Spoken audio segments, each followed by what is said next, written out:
Bonjour, bienvenue sur votre chaîne préférée Akhbar al-Bled. Le chef de la diplomatie israélienne Lapid révèle l'existence d'un rapprochement entre l'Algérie et l'Iran. Le chef de la diplomatie israélienne Yair Lapid a révélé lors de sa visite au Maroc avoir des inquiétudes sur un rapprochement entre l'Algérie et l'Iran. Cette déclaration confirme ce que les Marocains savaient déjà, mais explique pourquoi l'Algérie s'obstine à refuser la main tendue du royaume. Le rapprochement entre l'Algérie et l'Iran explique beaucoup d'interrogations sur l'entêtement du voisin de l'Est à maintenir les hostilités à l'égard du royaume, alors que l'Algérie a fait de la menace extérieure son pain béni pour excuser les dysfonctionnements de l'État et de l'institution militaire, ou encore pour faire passer les lois et les dispositions controversées, accusant sans le nommer le Maroc à plusieurs reprises. Il semblerait que c'est au Maroc et toute la région de l'Afrique du Nord de se méfier du commandement militaire algérien. Pourtant, le Maroc n'a jamais montré de signes d'hostilité envers l'Algérie comme le font régulièrement les militaires algériens à travers leur revue Jaish, les médias à la solde du pouvoir ou encore les membres du gouvernement et à leur tête le président Abdelmjid Tebboune, qui a montré sa haine et son obsession pour le Maroc à plusieurs reprises, même lors d'une interview donnée à des médias étrangers. Au contraire, au Maroc, le roi Mohammed VI a multiplié ses appels au retour à la raison aux dirigeants algériens depuis 2008. Le souverain rappelle aux Algériens qu'il est essentiel pour le développement de la région, sa stabilité et au bien-être des peuples proches de rouvrir les frontières et de discuter amicalement, sans préalable autour d'une table pour régler les contentieux entre les deux pays. Aucun des appels du roi du Maroc n'a reçu de retour positif de la part des dirigeants algériens, et pour cause, ces derniers s'accrochent toujours à défendre leurs projets séparatistes et terroristes dans les provinces du sud du Maroc au travers des milices du Polisario. Vendredi, Yair Lapid, qui donnait une conférence de presse à Casablanca au terme de sa visite de 2 jours au Maroc,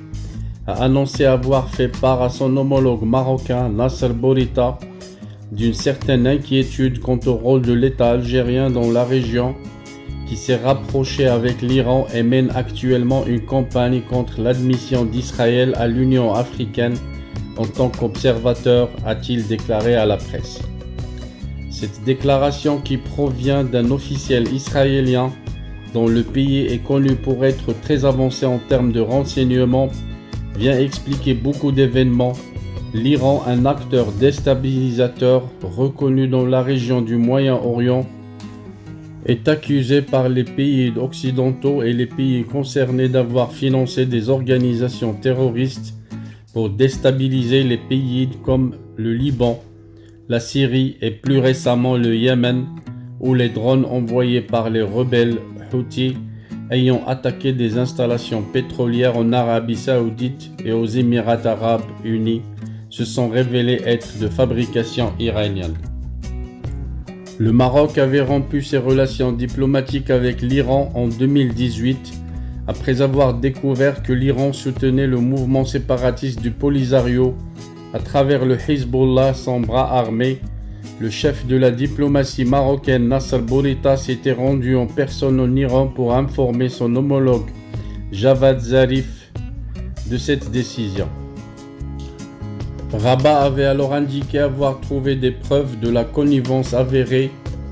et du soutien militaire du Hezbollah au Polisario. Nasser Bourita avait déclaré qu'il s'agit d'une réaction à une implication confirmée de l'Iran à travers le Hezbollah, dont tout le monde connaît le lien avec l'Iran, dans une alliance avec le Polisario contre la sécurité nationale et les intérêts supérieurs du royaume, et avait tenu à préciser qu'il s'agissait d'un problème d'ordre bilatéral. Israël, dont l'ennemi numéro 1 est l'Iran qui menace sa stabilité et celle de la région, a donc observé les agissements de ce pays pour trouver une nouvelle alliance du mal entre la République islamique et l'Algérie. Cette connivence ne semble donc avoir qu'un seul but, celui de déstabiliser le Maroc à travers le Polisario. Cette nouvelle donne très grave explique sans doute l'obstination de l'Algérie à refuser la main tendue du Maroc.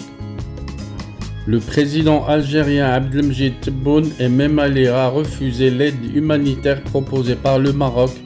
qui avait mis à disposition de l'Algérie 2 Canadair pour éteindre les feux en Kabylie, et a préféré laisser brûler sa population pendant 48 heures pour attendre une réponse de la France, alors que les Canadair marocains étaient prêts depuis mercredi. Le rapprochement entre l'Algérie et l'Iran est pour quelque chose.